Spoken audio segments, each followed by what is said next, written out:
My precious brothers and sisters, greetings to you in the precious name of our Lord and Savior Jesus Christ. Now I am standing in the construction work. This is the big hall we are using for the church purpose. Instead of this hall, we have two bedrooms. One bedroom is big bedroom and one other bedroom is little small. And after that we have one kitchen also. And this whole hall will be used for the church purpose. Same as like in the ground floor also we have the rooms like this. These rooms we will use for orphan children, and below the ground floor we will use for the old widows.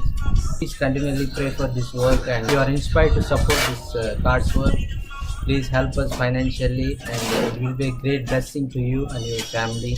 So please tell your friends and family members and church members to pray and support this God's work. Thank you and God bless you.